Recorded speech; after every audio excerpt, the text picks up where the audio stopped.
The warning shot.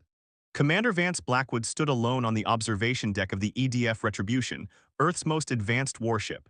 His weathered face reflected in the reinforced glass as he stared into the endless void of space. Beyond Jupiter's swirling clouds, Earth appeared as nothing more than a pale blue dot, fragile, distant, and the only home humanity had ever truly known. Vance's knuckles whitened as he gripped the railing. 3 human outposts had vanished last week: Proxima Station, New Ares, and Ganymede Colony. No distress calls, no survivors, just debris fields where thousands of lives had once flourished. Message payload is ready for broadcast, Commander, announced Lieutenant Nora Winters, her voice cutting through the silence. Winters had been at Vance's side through 5 campaigns against pirate fleets. Her tactical brilliance had saved the Retribution more times than he could count. The core systems are primed, she continued, stepping beside him. Her voice dropped lower. You still want to deliver it personally? Vance nodded grimly. They need to see a human face when the ultimatum comes. The message was ready, a broadcast prepared to hijack every frequency across known space, translated into all cataloged alien languages. It wasn't a negotiation. It was humanity's final warning to the Krell Imperium. Face of humanity. Vance marched through the corridors of the Retribution, passing rows of armed soldiers and humming engines. Everyone understood what this broadcast meant. If the Krell attacked again, Earth wouldn't respond with sanctions or limited strikes. The response would be extinction-level retaliation. The commander stepped into the broadcast chamber, a sphere of darkness illuminated only by the green lights of the console. The camera's lens adjusted, focusing on his face as he took a deep breath. Begin recordings, he ordered. The red light activated, and Vance stared into it, knowing his words would echo across the galaxy. This is Commander Vance Blackwood of the Earth Defense Fleet, he began, his voice steady and cold. This message is for the Krell High Command and all species aligned with their aggression. He leaned forward slightly, his steel-gray eyes never wavering. We have tolerated your encroachment, we've watched our colonies burn, we've buried our dead in silence. He paused, allowing his words to hang in the void. No more. His voice shifted, quiet fury seeping through each syllable. Humanity is not the infant species you believe us to be. You mistake our restraint for weakness, our patience for fear. The commander's expression hardened further. One more unprovoked attack, one more colony erased, and we will remove you from existence. This isn't a threat, it's a promise. The camera blinked off. Lieutenant Winters stood silently, a mix of pride and fear in her eyes. Was that dramatic enough? Vance asked dryly. Dramatic enough to make the stars tremble, she replied. But Vance knew this wasn't the end. The Krell didn't fear words, they respected only overwhelming force. And deep in his gut, Vance sensed they would soon have to demonstrate exactly what humanity could unleash. Shadows in space. Deep in the cold emptiness of space, something shifted. The Retribution's lights dimmed briefly as the ship entered silent mode, a defensive protocol triggered only when high-level threats approached. Commander, Lieutenant Winters' voice crackled through the comm. We've detected a shadow on the long-range scanners, cloaked vessel, maintaining our exact trajectory for the past hour. Vance stormed onto the command deck, officers snapping to attention as he entered. It's them, he stated flatly, Krell scout ship. The crew fell silent. No one questioned how he knew. The Krell never responded to messages directly, they observed, struck without warning, then denied involvement when confronted diplomatically. Raise shields, silent pattern, no energy spikes, Vance ordered. We're not giving them an excuse to attack. Tactical Officer Hudson turned from his console. Sir, do you think they're testing our response, gauging our reaction to the broadcast? Vance nodded once. They're not afraid yet. They're analyzing, waiting to see if we'll back our words with action. Lieutenant Winters approached, keeping her voice low. You think they'll call our bluff? It's not a bluff, Vance replied grimly. And it wasn't. Vance had seen what humanity had hidden beneath Europa's ice, the Omega Protocol. A weapon system designed not for defense but for absolute annihilation. The kind of weapon you activate only once, and only when you're prepared to erase an entire species from the universe. The Krell believed themselves apex predators, but Earth had grown tired of being underestimated. Let them follow, Vance ordered. We're heading to the Veil Nebula. Winters looked up sharply, the old battlefield. Exactly, let them see what we're willing to revisit. Let them feel the ghosts of their own dead. The Veil Nebula had been the site of humanity's first and most devastating encounter with the Krell 20 years earlier. Thousands of ships from both sides still drifted there, a graveyard circling in the void. Neither species had returned since until now. Plot the course, Vance commanded. Show the Krell we aren't afraid of memories. Graveyard of Giants. As the Retribution cruised through the void, the darkness outside seemed to thicken. Even the distant stars appeared dimmer, as if in mourning.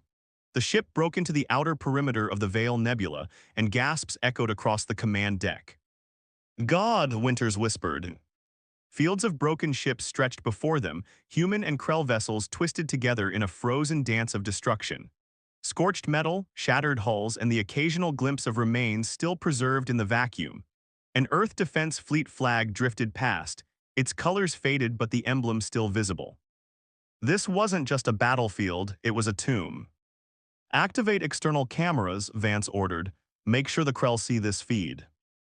The live visuals would now be part of their open broadcast. If the Krell were watching, and Vance knew they would understand exactly what humanity remembered and what they were prepared to repeat.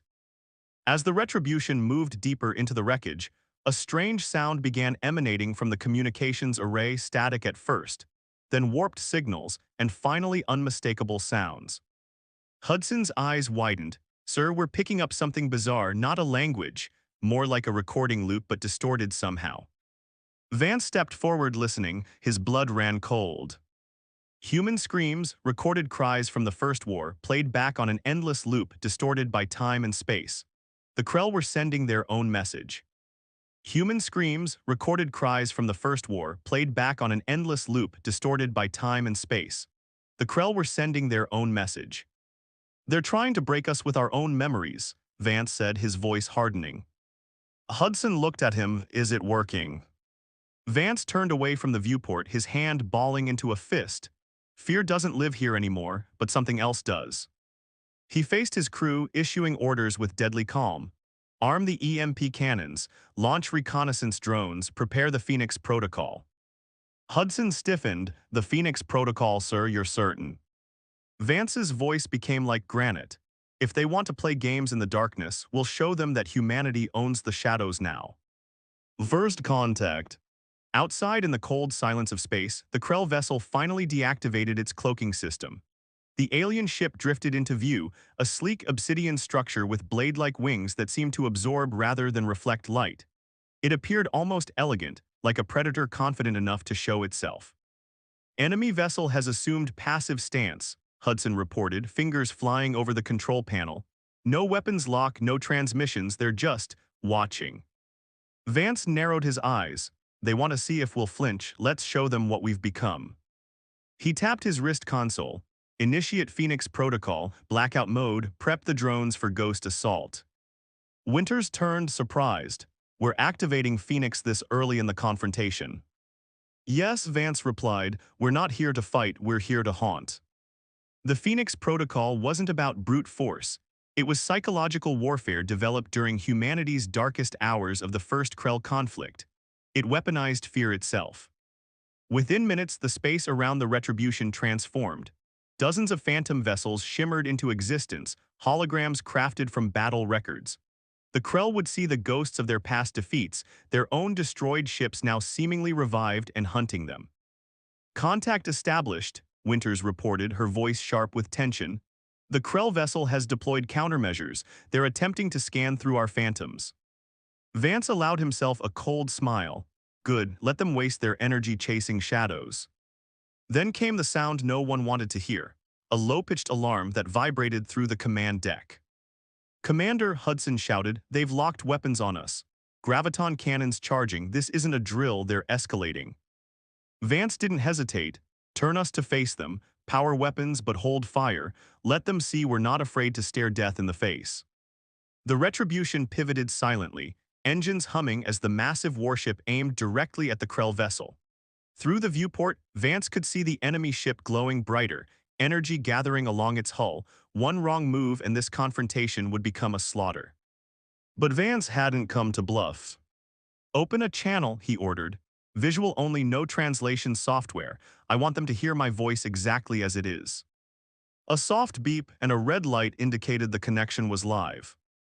Vance stood tall, staring directly into the camera lens. "This is Commander Vance Blackwood," he said, his voice hard, measured, and uncompromising. "You've made your move, now make your choice." He leaned forward, eyes burning. "One more strike and we wipe you from history." He cut the transmission without waiting for a response. The bridge fell silent, the only sounds the soft hum of engines and the whisper of the air recyclers. They waited 10 seconds, 20, a full minute. Then the Krell ship's energy signature flickered. "They're pulling back," Hudson whispered incredulously. The alien vessel began drifting away, its engines powering down, its nose turning away from the Retribution as if in retreat. No weapons fire, no final message, just silence and distance. Winters released a breath she hadn't realized she was holding. "We called their bluff." But Vance wasn't smiling. "No," he said quietly, "they're not done, they're regrouping." He turned and walked off the bridge, leaving his stunned crew behind. Because Vance knew something they didn't. That Krell ship wasn't alone, and humanity's final warning had just triggered something far worse than retaliation. It had awakened the first wave of an extinction force, when darkness falls. The rising storm. Darkness pressed against the viewports of the EDF Retribution as it drifted beyond the Veil Nebula, farther than any human vessel had ventured since the First Krell War.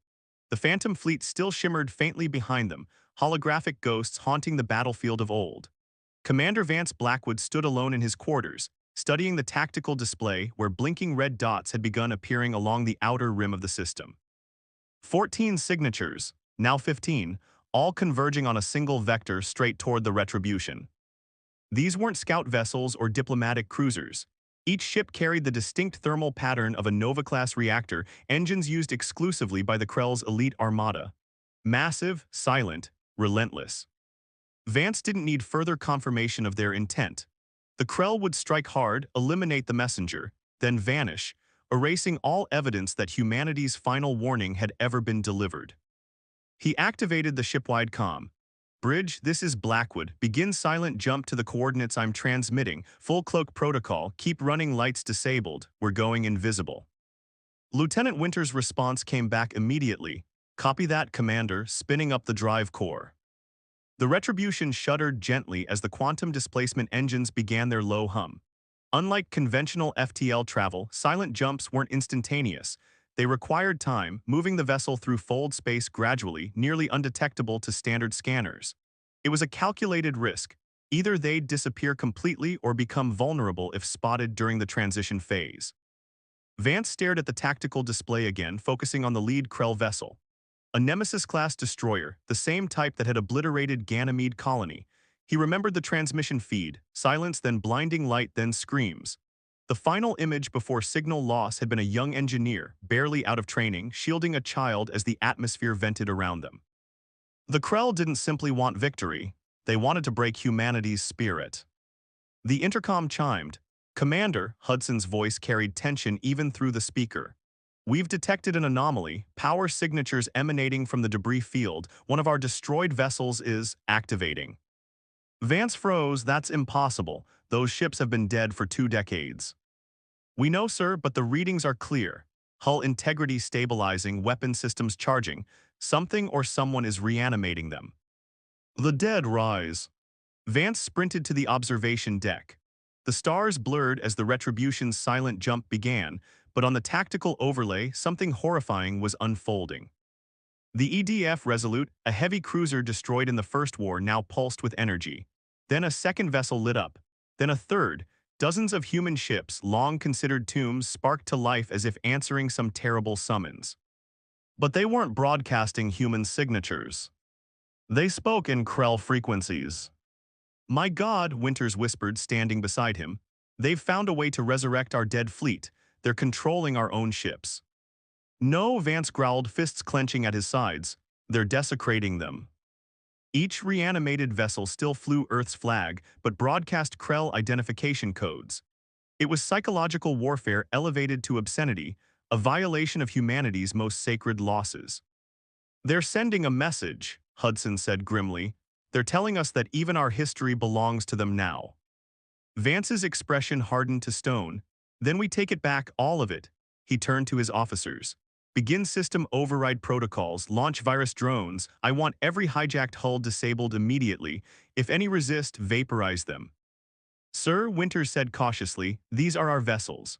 Some still contain archive logs, final messages from the crew's historical data.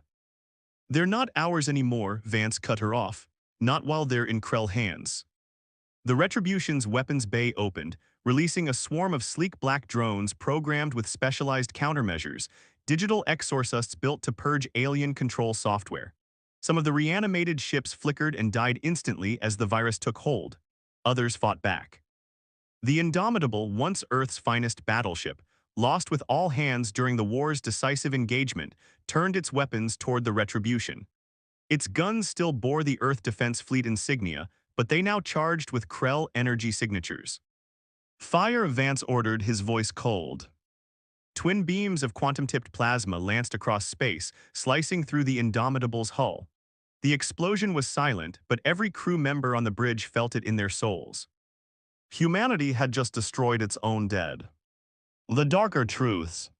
The bridge of the Retribution fell silent, not from fear but from solemn reverence.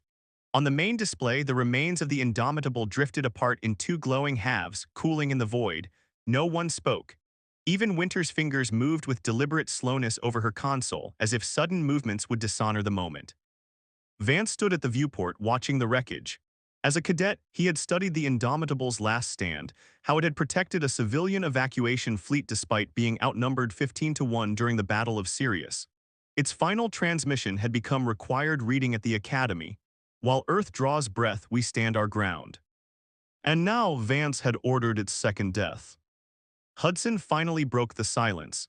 Virus deployment complete, Commander. 23 enemy-controlled vessels neutralized, 9 destroyed. The remainder have gone dark or retreated. Any trace of the original logs? Vance asked quietly. Winters shook her head. Nothing survived, sir. They wiped all data banks before activating the ships. Every crew member's final message, every historical record, they made sure we'd recover nothing. Vance's jaw tightened. Then this isn't just warfare, it's cultural erasure. They're not trying to defeat us, they're trying to ensure we never existed at all. He turned toward the communications station. Open a secure channel to EDF High Command, maximum encryption. After a moment of static, the face of Admiral Nikolai Volkov appeared on screen. His weathered features had aged a decade in the past month, silver-shot beard framing a mouth that rarely smiled anymore. Commander Blackwood, Volkov acknowledged without preamble. Status report. We engaged a Krell advance unit, Vance reported. No direct exchange of fire, but they deployed psychological warfare tactics. They've found a way to reanimate and control our destroyed vessels. Volkov's expression darkened. You fired on our own ships. They weren't ours anymore, Admiral. Vance paused, then continued. I authorized Phoenix protocol escalation, and I'm formally requesting activation of Omega. On the other side of the transmission, Volkov went still. For a moment, only the faint hum of background systems could be heard. You're asking to deploy a Class Omega extinction device, he said finally. You understand what that means?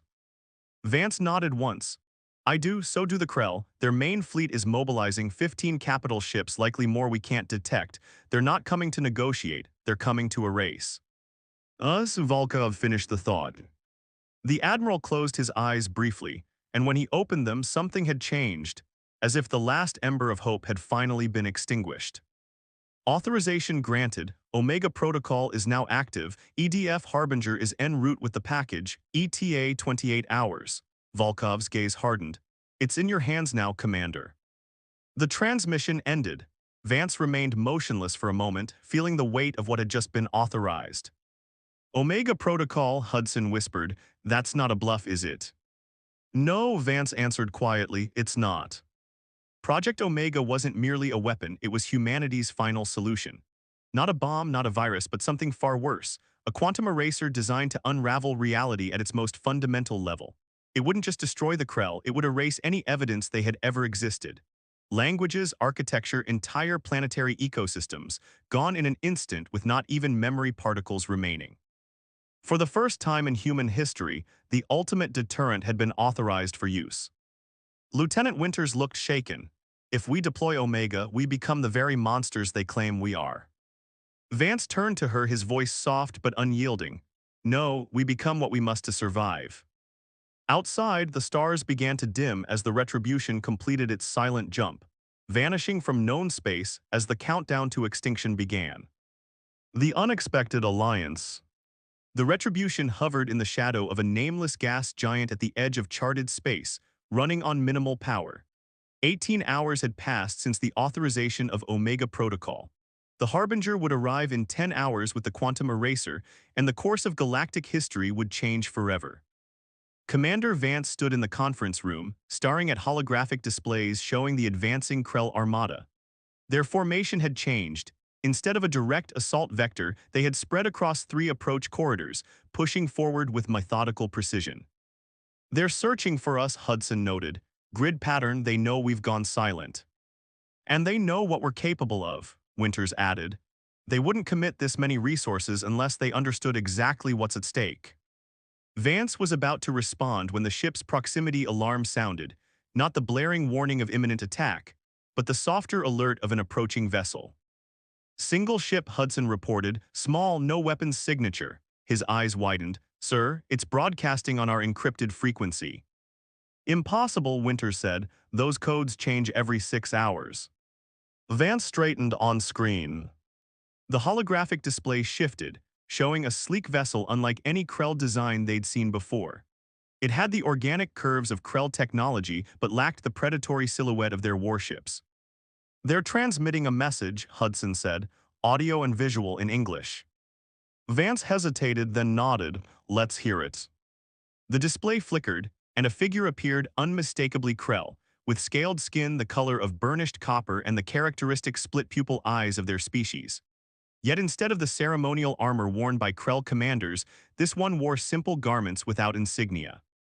Commander Blackwood, the Krell spoke, its voice translated through a vocoder. I am Nexus, spokesperson for the Krell Reformation. We seek immediate dialogue regarding the weapon you call Omega. The bridge crew exchanged stunned glances. How do you know about Omega? Vance demanded. We have observers within your military, Nexus responded calmly. Just as you have spies within our Imperium, but that is irrelevant now.